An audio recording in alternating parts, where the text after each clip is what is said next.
Saya pernah ketemu Pak Said Akil Sirat itu bilang gini, Gus, orang jadi wali itu sebabnya dua. Mungkin kalau kayak jenengan banyak pecintanya, yang doakan banyak. Kalau saya banyak yang benci, wah itu ngirangi dosa gitu kan. Batinku dasar wong alim bener wah. Jadi beliau nikmati memang itu. Karena babanya beliau itu sama dengan baba saya yang dari keluarga Kudus. Buyut saya itu kakaknya buyutnya Pak Said Akil. Jadi makanya jangan pernah benci orang alim. Orang alim bulet atau kayak opo itu masih saja punya alasan. Saya itu dengar Kiai Bisri, cerita Kiai Bisri itu tidak ada yang serius. Dulu ketika ada polemik haji yang mu'alim, itu orang kumpul semua di sini. Kata Kiai Bisri, sudah nunggu Mbah Fadl. Mbah Fadl sudah di rumah. Ngiranya orang itu ya Mbah Fadl rawuh dileteh. Setelah lama Mbah Fadl tidak datang. Loh Kiai Bisri, Mbah Fadl tidak datang. Lah ya di rumah. Lah mana kok tidak ada? Ya di rumahnya sendiri. Karena beliau enggak pernah bilang di rumahnya. Orang saja yang kepikiran kalau itu rumah leteh. Itu mirip seperti guyannya Rasulullah SAW.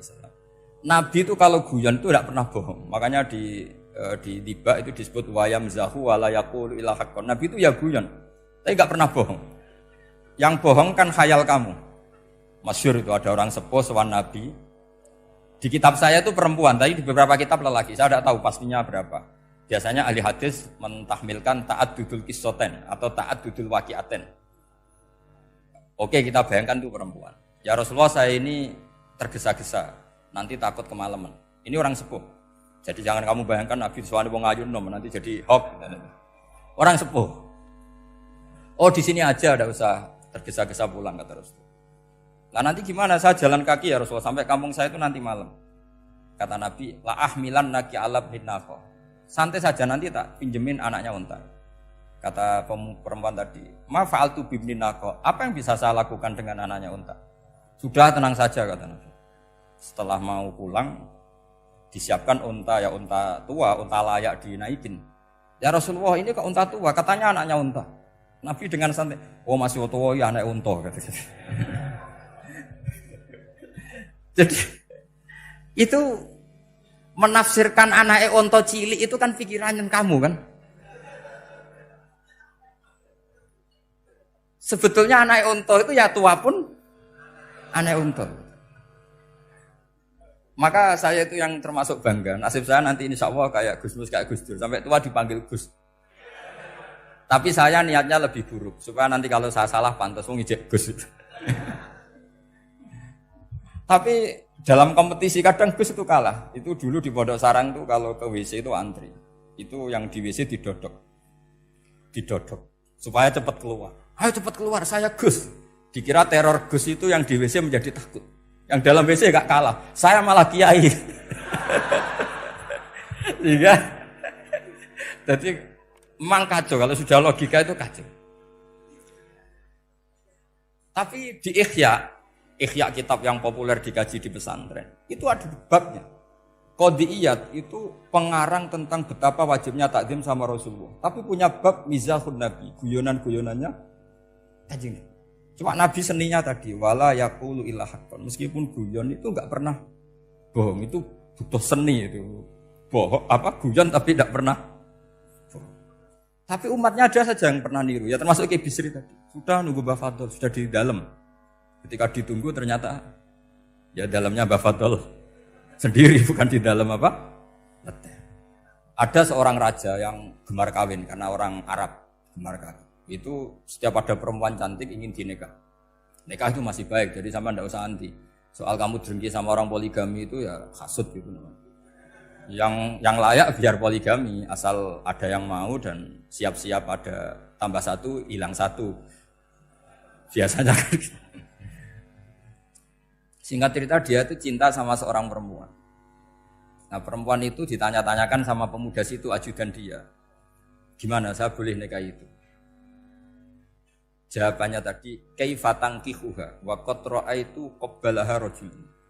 Kok kamu nikahi gimana? Saya pernah melihat dia itu dicium seorang lelaki. Kamu itu seorang raja, masa nikahi perempuan yang pernah dicium seorang lelaki? Wah itu miso-miso raja. Udah enggak. Saya ini raja muslim soleh, masa nikahi orang yang pernah dicium lelaki? Suatu saat si pemuda ini menikahi perempuan itu.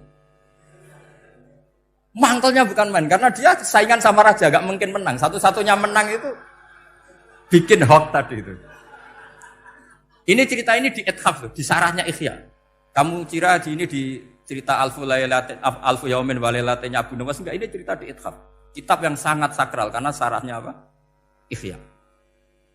Setelah nikah, maki-maki raja. Orang tidak punya harga diri, perempuan pernah dicium orang kok dinikahi. Tadri mandalikar rojul, kamu tahu siapa lelaki itu? Gua abuha, itu bapaknya. Oh, terajan wasem, enggak ngerti gitu. Jadi apa? Kiai-kiai dulu itu rileks. Sehingga saya datang ke sini ketika diminta sama Mbak Mus. Sebenarnya enggak diminta, diperintahkan. Karena pasti pakai agak-agak otoriter gitu. Karena di atas kita, jauh di atas kita. Mbah Mun guru saja manggil beliau Lek. Karena kita tahu Mbah Mus punya ibunya itu binti Khalil Harun. Mbah Khalil itu, saya punya manakibnya banyak tentang Mbah Khalil Harun. Jadi beliau itu adiknya Umar Harun. Mbah Umar Harun itu dulu alim-alimnya Ki Sarang, setelah Mbah Ghazali itu Mbah Umar Harun. Termasuk Mbah Khalil Harun yang ngaji sama kakaknya Umar Harun. Setelah beliau alim alama, singkat cerita setelah menyelesaikan pendidikan, pindah ke Kasingan itu dibawain santri oleh kakaknya, namanya Umar Harun. Nah, Mbah Harun itu punya istri namanya Mbah Sinto, itu saudaranya Mbah Ghazali.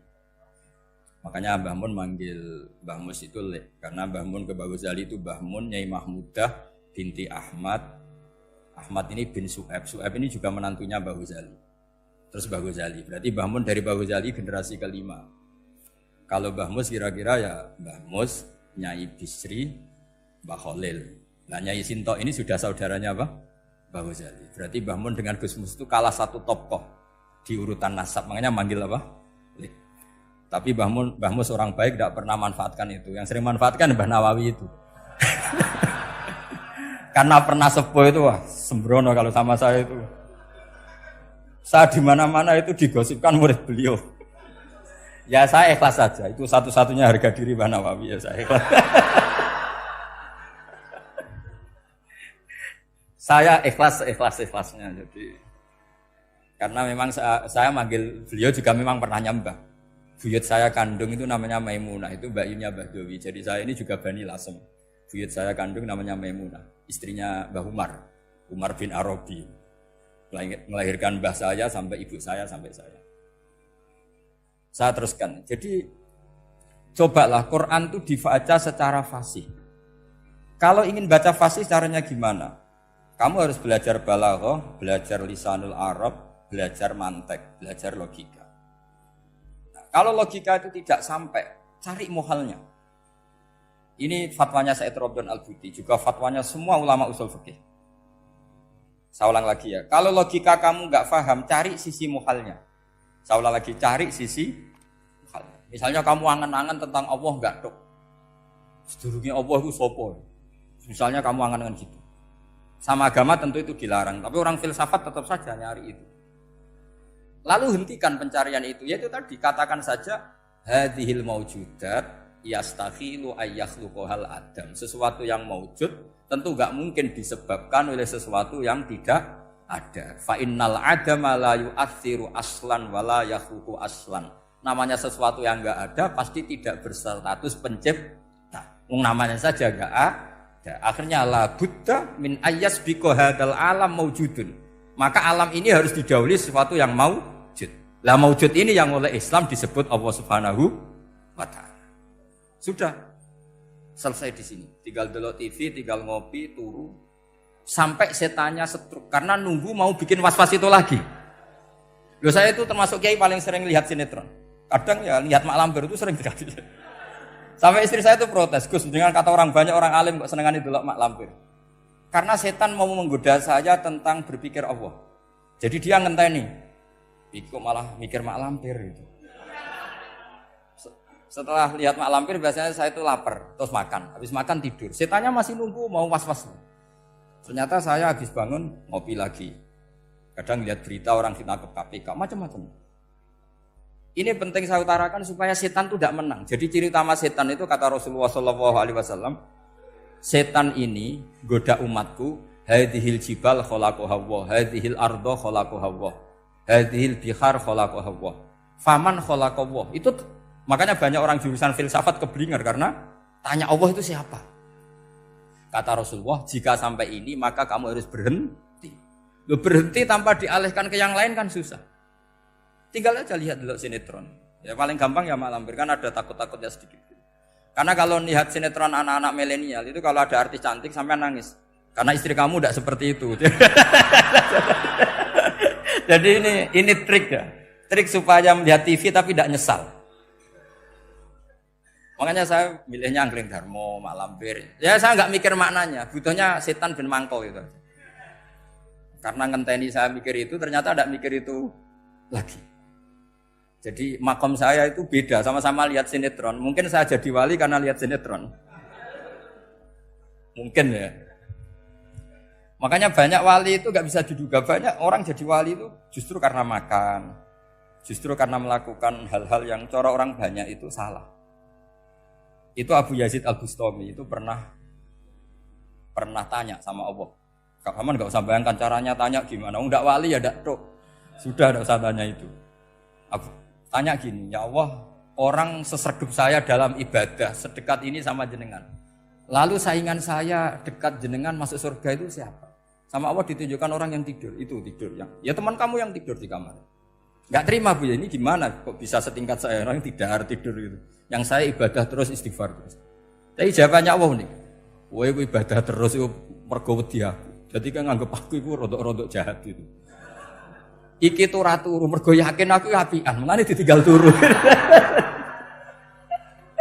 Jadi sampean jangan tiru makom saya ketika tidur. Itu punya kelas khusus.